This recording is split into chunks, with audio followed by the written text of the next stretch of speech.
নমস্কার। তমসো মা জ্যোতির্গময়। মন ভালো নেই, ছেয়ে আছে এক গভীর অন্ধকার। মেয়েটি এভাবে অকালে যে গেল, তার দায় ঠিক কার? সরকারি নামী হাসপাতালের সেমিনার রুমের রাতে কি পাশবিক অত্যাচার যে হয়ে গেল তার সাথে। হাসপাতালে ডিউটিতে ছিল টানা 36 ঘন্টা। ক্লান্ত শরীরে 2 চোখ বুজে ঘুমিয়েই ছিল বোনটা। সেই রাত ভরে তাকে জোর করে খুন আর ধর্ষণ। শ্রাবণের রাতে ভিতরে বাইরে অবিরত বর্ষণ। খুঁজে পাওয়া গেল অর্ধনগ্ন ক্ষত ভরা দেহ তার। খুন হয়েছেন 31-এর অন কল ডাক্তার। একের পর এক ঘটনা ঘটছে, টনক কি তবু নড়ছে? নিয়মের জাতা কলে পড়ে গিয়ে শাস্তি কি বাঁধা পড়ছে?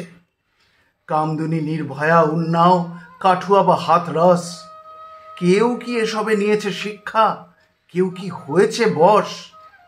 একটা ঘটনা ঘটে গেলে তার রেশ বহুদিন চলে। সোশ্যাল মিডিয়া তোলপাড় হয়, লোকে কত কিছু বলে। মোমবাতি নিয়ে মিছিল, মিটিং, হ্যাশট্যাগ, কবিতা, কেউ বাঁধে গান কিংবা স্লোগান, চলে দেখি সবই তা। অল্প কদিন ফের বিচারের বাণী নিভৃতে কাঁদে। রাজনৈতিক চাপান উতরে জনতাই পড়ে ফাঁদে। এর শেষ কবে, কিভাবে, কোথায়? উত্তর নেই জানা। কবে, কোন বেশে, কোথা, কোন দেশে কামাসুর দেবে হানা।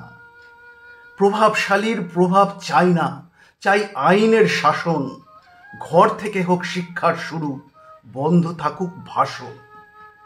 এই ধরনের ঘটনা ঘটলে অনেক প্রভাবই পড়ে। সব ছেড়ে ভয়ে মেয়েরা কি তবে বন্দি থাকবে ঘরে? পাল্টে নিয়ম, ফাস্ট ট্র্যাকে হোক জলদি বিচার এর। জড়িত দোষীরা শাস্তিটা পাক, হয়েছে নাটক ঢের। প্রতিবাদে সোচ্চার হব সবে, সাথে এও নেই শিক্ষা। নারী মানে নয় ভোগেরই পণ্য, ছোট থেকে দেই দীক্ষা। অন্তর থেকে বোধোদয় এলে তবেই রুখবে ক্ষতি। নিরাপদ হলে মেয়েরা তবেই হবে সত্যি প্রগতি। আর কোনো মার কোল যেন খালি না হয় কখনো আবার।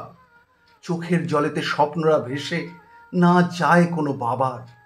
খুঁতগুলো সব মেরামতি করে আসুক আছে দিন, যেদিন নারীরা সবখানে হবে নিরাপদ, ভয়হীন। ধন্যবাদ।